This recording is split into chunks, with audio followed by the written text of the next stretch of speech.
Good morning, everyone. This is Growing Salisbury School CTE. Once again, we're back with our work-based webinar Wednesday. The topic of financial literacy has resurfaced. I'm a firm believer that you cannot have too much financial literacy, and so I know that we didn't cover every topic the last time that we talked about financial literacy. So this time we're going to bring some more content to you, and you will learn a lot today. I promise you. So we got some very special guests here today. What I'll do is I'll let them introduce themselves, but I'll start with Kaya. Go ahead, Makaya.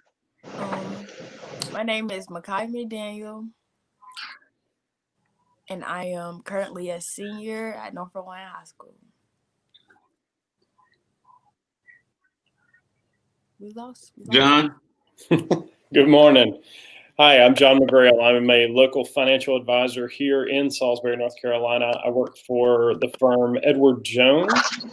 And just really happy to be here. Happy to be a local resource for students and parents and just anybody who got questions about any of these topics. So I'm excited to be a part of this and see what we can dig up together.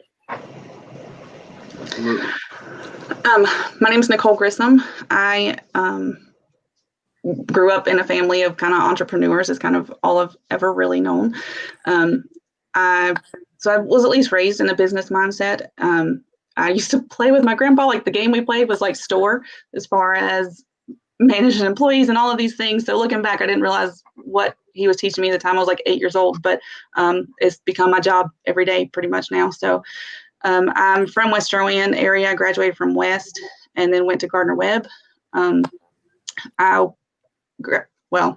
majored in religious studies with a concentration in nonprofit management.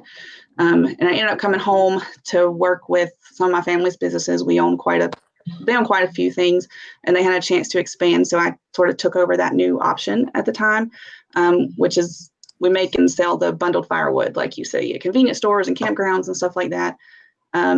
And then about 2 years ago, we had the chance to open a True Value hardware store. So I still do the firewood, but I run the hardware store now as the main thing I do on a daily basis. So we've done that for 2.5 years, and it's learned a lot. But yeah, so business has pretty much always been my life for the most part. But I'm very excited. I fully believe in understanding finances, and it shouldn't be a scary topic or an overwhelming thing, and it doesn't have to be as complicated as a lot of people think it is or should be. So that's kind of why I'm here. Awesome. So can you guys tell us your journeys, how you got to where you are now? Yeah, absolutely.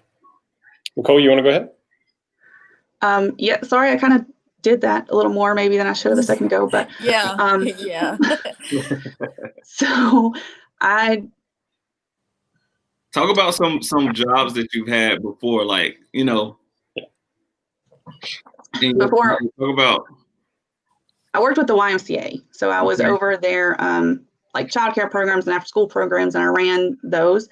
Was kind of the main other job I had after I graduated college before we moved home.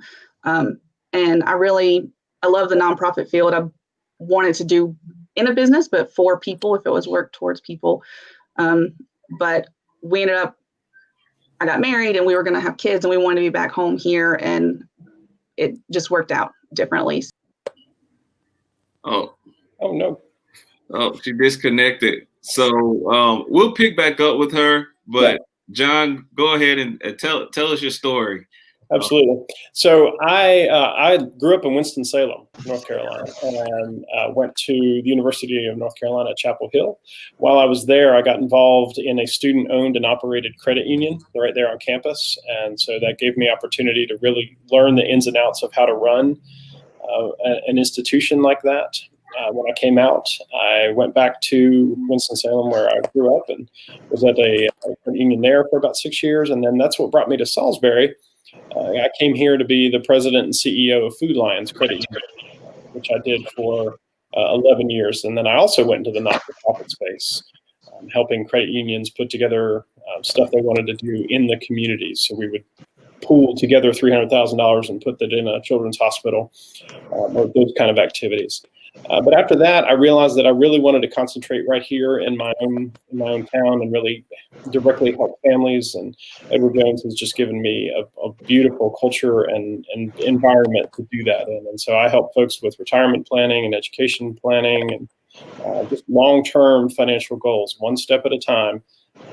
Really looking out for where they want to be years on down the road. That's awesome. So Nicole, you want to finish for us? I'm sorry. It's I'm fine. afraid it's going to keep kicking me out, but I'll come back as quick as I can. I really don't know if I had that much more to say. I have truly loved, especially going into the hardware store, that whole area and arena, learning a whole lot from business from the ground up, because I've always come into a lot of them once they've been built and not necessarily been involved in building it until now. So I've learned a whole lot in everything required in that and running it. And kind of, you don't usually see, I guess, a 30-year-old girl running a hardware store. So that's been a whole thing in itself as far as stepping into a pretty majorly male-dominated leadership thing. So it's been good. I've learned a lot, and I really enjoy. I love what I do. So why is financial literacy so important? Mm-hmm. Well, I think a lot of students, especially, come out of high school thinking that, maybe they know what they need about money, but then all of a sudden come to a realization when they get in situations that all of a sudden, oh man, I don't know, right? And so both Nicole and I believe that getting as much information in front of you guys, in front of your families and all that is of highest importance. The goal of my practice here is to make sure that people are comfortable, right, with these situations. We don't want anybody to sit and live in fear of what's going to happen to me financially, right? And so making sure that they have somebody that they can count on to keep them on track for their goals, to keep information out in front of them, to kind of demystify some of these things around the markets and what all the headlines are trying to say, just breaking it down to really simple, easy to follow practices that can lead to success, proven time and time again. So figuring those things out as early as possible will make you as successful as possible in the future. Yeah, I think it's just a foundational piece of life that is often too scared to talk about because it seems so overwhelming and complicated. And I also really want people to realize that understanding money and caring to understanding money doesn't mean you have a love of money. It doesn't mean you're greedy. It doesn't mean all of these bad things that people denote to it. Being a good steward. Wow. I know my mom always tells me, it's important to have good credit and stuff like that. And she's like, when you get older, you can live with me however long you want to. I don't want you to move out or nothing like that. You can stay with me till you're 25, and then you can just buy you a house and stuff like that. And she's like, don't let nobody use your credit like I did and all this stuff. So I want to ask y'all why y'all feel like it's so important to have good credit. Absolutely. You're going to find not only, in every major decision that you make, what your credit stands for is going to come into that situation and make a difference in terms of how much interest that you're going to pay. Like, for example, if you take a small account that you've got, maybe a store credit card or maybe something like that, and you don't treat it well and you don't take care of it, then when you go to buy a car, or someday when you go to buy a house, this ugly thing called credit score, right, which doesn't have to be ugly, but all of a sudden it's working against you. And instead of paying a decent interest rate for the financing for that car, for that home, you're going to find yourself in a situation where you're paying so much more than you needed to, simply because you didn't take care of the small stuff along the way. So figuring that out early, it leads to consequences that you don't have any idea what's coming. So Yeah, I think it's just part of showing that you're financially responsible. That's what people look at, trustworthy. I mean, it's just one measure they've created to kind of show that. I think he's very right as far as understanding it earlier is going to change all the bigger things. People think it's not going to matter until they're ready to buy a house, or it's not going to matter until then. But to have it work for you, you have to have already done it way back there and had some kind of understanding of it when you started, or you're playing catch up years and years later.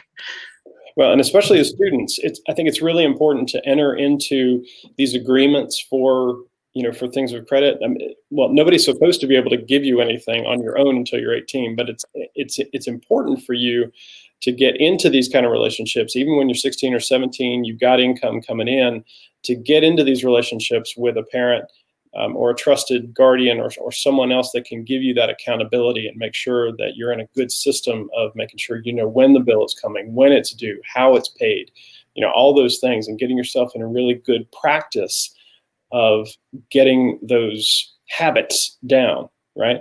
So that just becomes the way you handle bills instead of, well, putting it off and I don't know how I'm going to deal with that and that kind of a thing. So getting into these conversations and into these practices as early as possible is so critical.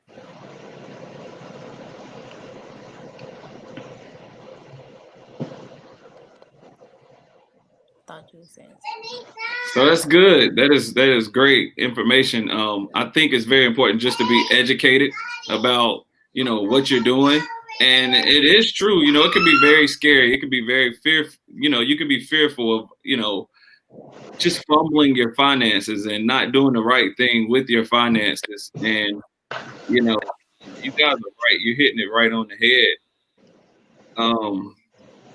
My question is, so right now, and I know none of our students are 18, right?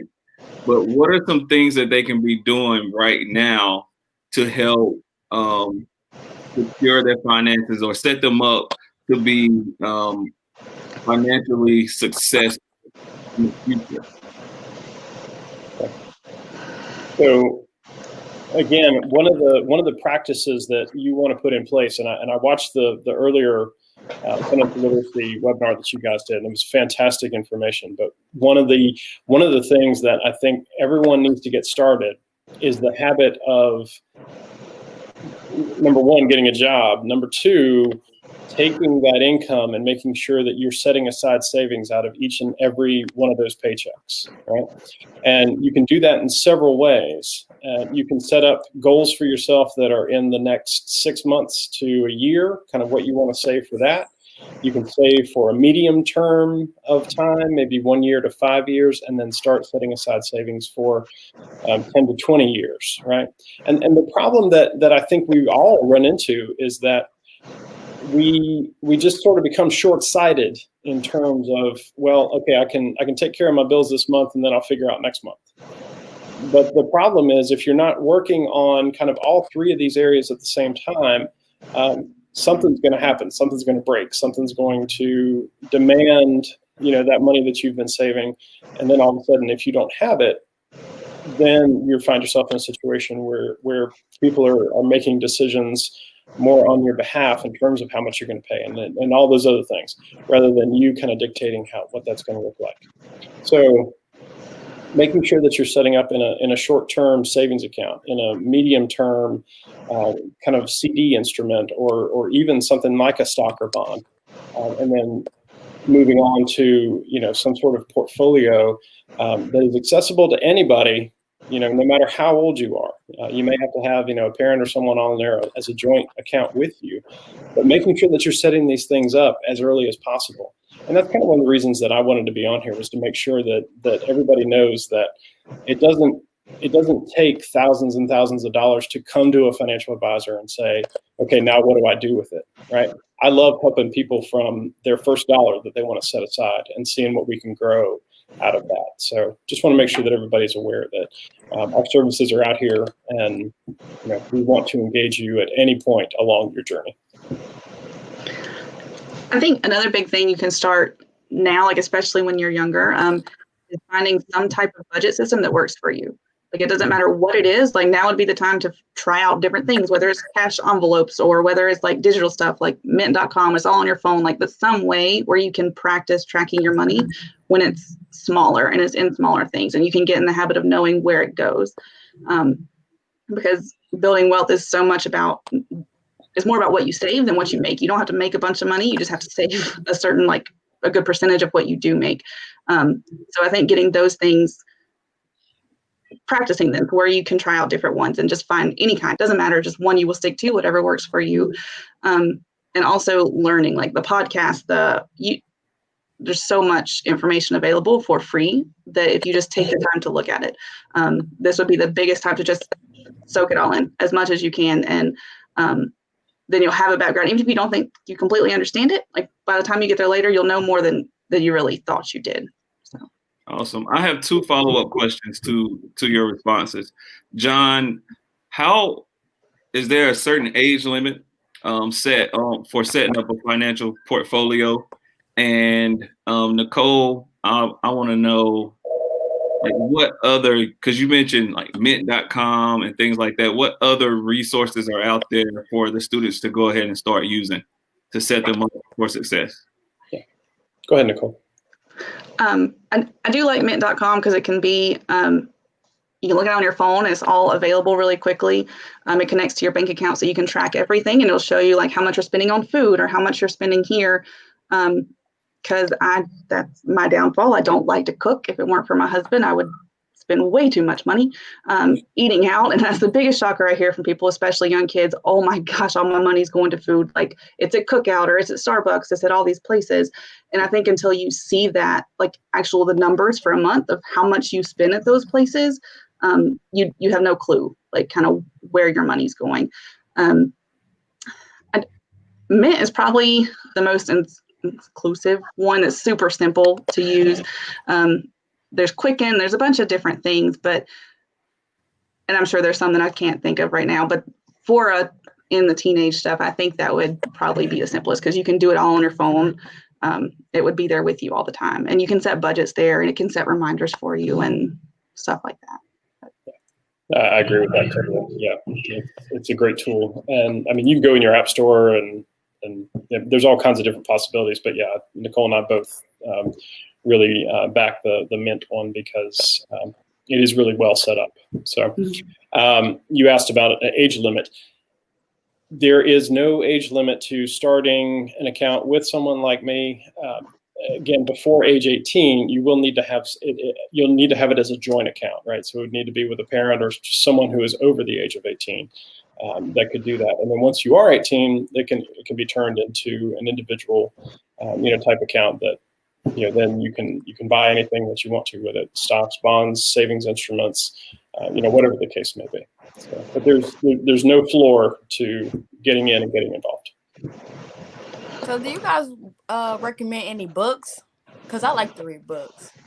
So, like, any financial books that y'all read, like kids or something? I really like The Simple Path to Wealth by J.L. Collins. It goes into investing and stuff, but it's very simple. Like, it makes it passive, but it breaks it down and explains a lot of the things and ways to do it. And another one, Quit Like a Millionaire by Christy Shin. I think they did a very good job too of kind of showing you what is possible in your being young. It doesn't have to be like all these retirement things that I'm never going to get to before I'm 60, and lay out the benefits of why you should think about it now and the simplest ways to do it. Like, The Simple Path to Wealth is truly very simple. It's very straightforward.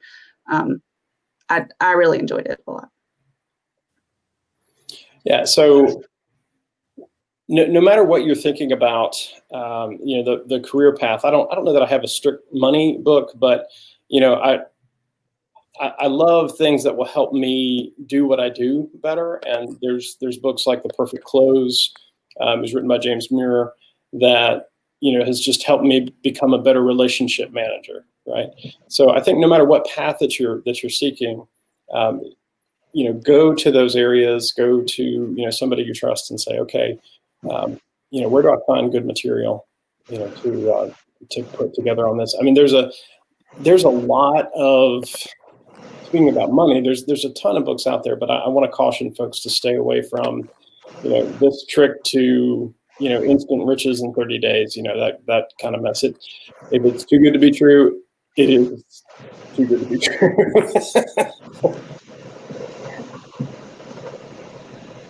So, speaking of childhood, what would you, if you could go back, what would you tell your teenage self regarding like financially?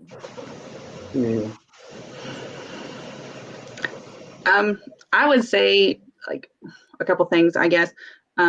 Avoid debt as much as you possibly can. You end up living for everything you've done in the past and not actually being able to get forward on anything. So if you can get the ratios right of saving more than you spend, and really realizing it's about what you save and paying yourself first. And I know that was talked about in the last webinar. I fully believe in that.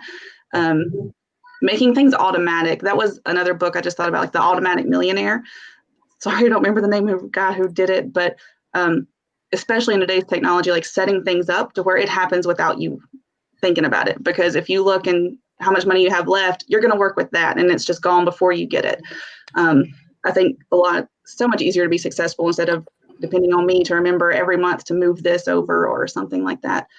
And the other thing would be avoiding like the lifestyle creep mindset, to where whenever you get a better job, all of a sudden you need better things, and it slowly moves up and up and up, to where the amount you have to save, that it stays this small the whole time. Like even though you're making more money, you're spending more money. And if you can just stay where you are as long as you can, especially when you're young, and avoid like falling into that mindset of, well, now I make a little bit more, now I can do a little bit more and more and more. It can make a substantial difference, like 5 years down the road from where you would have been otherwise. Other thing, random, I wish I would have looked into real estate a long time ago. I know this has kind of been more about stocks and bonds, but real estate is huge as far as an investment and kind of all the other like benefits it can give you with taxes and like so many things, and rentals and monthly like passive income, building those. I always grew up thinking like you work hard, just keep working harder and it's going to get to where you want to be. And that's true. Hard work is totally a key to that. But it's going to get to a point where you only have so many hours in a day. And once you want time with your kids and once you're older and that time frame that you're willing to go work your butt off gets smaller and smaller, is when you need your income to get bigger and bigger. Like it's when you have a family, it's when you have those things. So there has to be ways for me, finding passive income that can come through to where you're still making money while you go live your life and while you're with your kids, and you're not constantly having to work your butt off for every dollar. And I do think real estate is a huge thing. There's biggerpockets.com. They have a podcast. They have so much information that you can learn at any age. It's kind of insane the amount of free stuff is there with that. But personally, that's what I wish I would have learned long ago. It's not just about hard work. It's about making your money work for you earlier, as long as you can. And I would just say along the same lines, making your money work for you, right? No matter how good or bad you are at math, everybody needs to understand the concept of compounding interest, right? Because what you save and what you put away, that interest that you earn on that, if you keep it in that account, then the interest that you get keeps building on the interest, on the interest, on the interest, on the interest. No, and along with the funds that you are setting aside.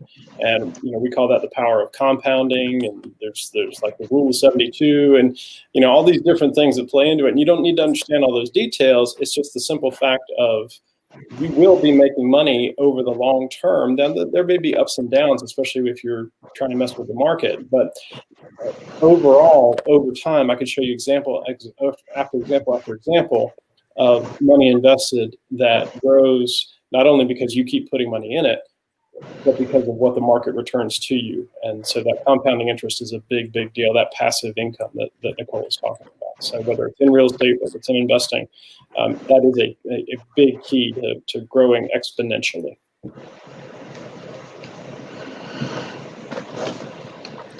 You guys have provided some great information today. I'm very appreciative of the information that you have brought forward. Just the nuggets of wisdom are awesome. And I just want to, before I go, I'm gonna ask Kaya because I want to tell you guys what I learned today. But Kaya, what did you learn today? What was the takeaway? I learned some more books to look at, and I always learn about more about you guys and who you are. And I learned the importance of financial literacy, and I learned to look into real estate, because I know a lot of people who did real estate and they are actually successful. And I'm just over here thinking in my head, like, do I want to do real estate? Get all your information first. Don't jump into that. But this is worth looking into. Yeah. We have another host, but I'm going to tell you guys what I learned today. It doesn't matter how much you make. It's all about how much you save. Wealth can be simple. Building wealth can be simple. Avoid trying to keep up with trends. Don't eat and wear your money. Don't eat your money. Don't wear your money. I'm going to look at biggerpockets.com because I never heard of it. And just make your money work for you.